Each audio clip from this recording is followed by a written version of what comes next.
Hello, मैं हूं Pankaj Patidar, financial expert and consultant. आज हम इस वीडियो में बात करेंगे स्टॉक मार्केट के बारे में। हम बात करेंगे क्या होता है शेयर्स, क्या होता है शेयर मार्केट, कैसे काम होता है शेयर मार्केट में, कौन सा अकाउंट ओपन करें जिसके थ्रू हम शेयर मार्केट में इन्वेस्टमेंट स्टार्ट कर सकते हैं। इन सारी चीज़ों के बारे में हम बात करने वाले हैं इस वीडियो में। तो दोस्तों, हम इस वीडियो को स्टार्ट करते हैं। सबसे पहली चीज़ माइंड में आती है कि शेयर क्या होता है। हम इसको एक एग्जाम्पल से समझते हैं। मान लीजिए मेरी कंपनी है XYZ। अब मेरे पास 10 लाख रुपीस हैं और मुझे 50 लाख और चाहिए। तो मेरे पास दो ऑप्शन है, या तो मैं 50 लाख किसी से उधार ले लूँ या किसी बैंक से लोन ले लूँ। इन दोनों चीज़ों से मैं अपनी कंपनी स्टार्ट कर सकता हूँ। अब होता क्या है कि अगर मैं ये करता हूँ तो मेरी रिस्क बहुत ज़्यादा हो जाएगी। उससे मेरे बिजनेस, क्योंकि अगर बिजनेस नहीं चला तो मेरे ऊपर कर्ज भी हो जाएगा और वो मुझे लौटाना भी पड़ेगा। अगर बिजनेस चल गया तो ये तो बहुत ही अच्छा है, उसके थ्रू मैं अपने बिजनेस को और आगे बढ़ा सकता हूँ। अगर मैं ये नहीं करता हूँ तो मैं थर्ड ऑप्शन देखूंगा। तो मैं क्या करूँगा, 50 लाख लाने के लिए अपनी कंपनी को शेयर मार्केट में लिस्टेड करूँगा। 100 रुपीज़ पर शेयर के हिसाब से 50,000 शेयर्स मार्केट में अलॉट कर दूंगा। अब जो रिटेलर है हम जैसे, वो इन शेयर्स को खरीद लेते हैं। अब IPO के थ्रू अगर मैं अपनी कंपनी को वहाँ पे लिस्टेड करता हूँ तो मेरे पास एक तरह से लोगों का जो इन्वेस्टमेंट वो मेरे पास आ जाएगा। उसके थ्रू मैं अपनी कंपनी रजिस्टर कर दूंगा मार्केट में। अब सेकंड क्वेश्चन ये आता है कि अगर शेयर्स बाय करते हैं तो प्रॉफिट कैसे होता है। अब इसको हम अच्छे से समझते हैं।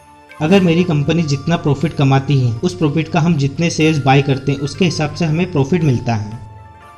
अगर आप यहाँ शेयर्स बाय करते हो तो आप XYZ कंपनी के शेयर्स के ओनर बन जाते हैं। जैसे जैसे कंपनी ग्रो करेगी वैसे ही कंपनी के शेयर्स प्राइस बढ़ते हैं और उसी से आपको प्रॉफिट होता है। अब जो थर्ड चीज़ है वो क्या है कि शेयर मार्केट काम कैसे करता है। शेयर मार्केट में 2 इंडेक्स होते हैं। फर्स्ट होता है NSE, जिसे हम बोलते हैं नेशनल स्टॉक एक्सचेंज। वो जो सेकंड होता है BSE, हम उसे बोलते हैं बॉम्बे स्टॉक एक्सचेंज। इससे बहुत सारी कंपनियाँ लिस्टेड होती हैं। अब आप बहुत बार देखते होंगे कि न्यूज़पेपर में, टीवी में, मार्केट आज ऊपर गया है, मार्केट आज नीचे गया है। उसको हम बोलते हैं निफ्टी एंड सेंसेक्स। अब जो निफ्टी है उसके अंदर 50 कंपनी आती हैं, जैसे Reliance, Tata, SBI bank, HDFC bank, ऐसे करके 50 कंपनी निफ्टी के अंदर आती हैं। सेकंड है सेंसेक्स। सेंसेक्स के अंदर 30 कंपनी आती है। उसमें बहुत सारी कंपनी सेम भी होती है, दोनों इंडेक्स में से बहुत सारी कंपनी सेम होती हैं।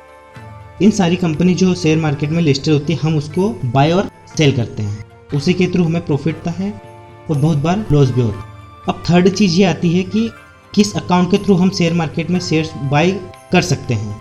दोस्तों, पहले के टाइम में क्या होता था कि पहले शेयर्स फिजिकली बाय होते थे, पर अब सब कुछ डिजिटली होने के बाद सारा कुछ ऑनलाइन होने लग गया। ऑनलाइन होने के लिए हमें सबसे पहले फर्स्ट डीमैट अकाउंट ओपन करवाना होता है। अब मार्केट में बहुत सारे ब्रोकिंग फर्म हैं जिसके थ्रू हम अपना डीमैट अकाउंट ओपन करवा सकते हैं।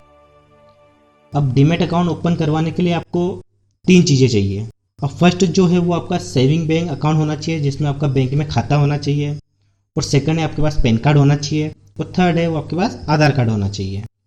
अब अगर तीनों चीज़ें हैं तो आप अपना डीमैट अकाउंट ओपन करवा सकते हैं।